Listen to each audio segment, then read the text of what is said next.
By morning, $15,000 was gone. A first-class trip to Japan, designer bags, jewelry, matching watches with our cousin. A week later, she walked back through the door, skin-tanned, eyes smug. Dad looked at me, shaking his head. "Stop pretending. She would never touch your money." I smiled, because the card she used wasn't what they thought it was. I remember when she used to braid my hair before school, when she'd slip me the bigger slice of cake at birthdays. Back then, she was my ally in this family. We were the only two who understood each other's silences, or so I believed. But love has a way of rotting quietly before you notice the stench. The night she took it, I woke briefly to a whisper of movement, the faint metallic click of my drawer. Her shadow lingered in the doorway just a second too long. I kept my breathing slow, steady. By morning, the transaction alerts began. Tokyo flights, five-star hotels, gift shops that didn't just sell souvenirs, they sold status. I didn't call the bank, I didn't call her, I just watched. I learned more about her in those 7 days than in 27 years. Her posts were a confession, each filtered photo a timestamp. Her geotags told me exactly where she'd been, when she'd been there. Every receipt she posted was another nail in her own coffin. She thought she was untouchable. She thought she was clever. She forgot I was patient. The first move was simple. I contacted my bank, not to report theft, but to flag the card for monitoring. I had replaced it 3 weeks earlier after losing the original. The one she took was still active, but linked to a shadow account, one I'd created for a reason.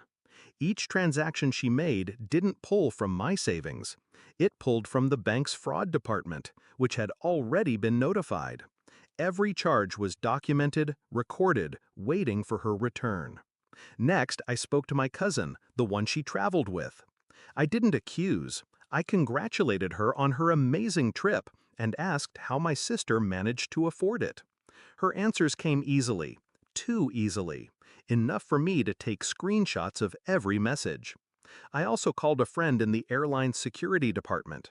I asked for arrival footage under the guise of a personal concern.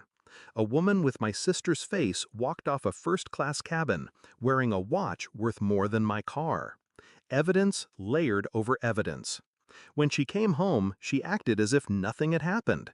Suitcase in the hall, duty-free bag on the counter.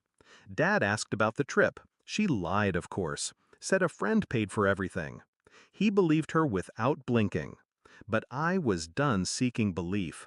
I wanted consequences. That evening, I invited her to sit with me. No accusations, no raised voice.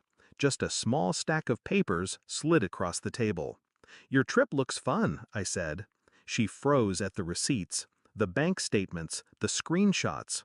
Her eyes darted to Dad, who was watching now. "What is this?" she whispered. "Every step you took," I replied. Dad jumped in. "This is ridiculous. You're making things up." I tapped the last page. The bank's fraud report. Her signature at the checkout counter. The footage still paused on my phone.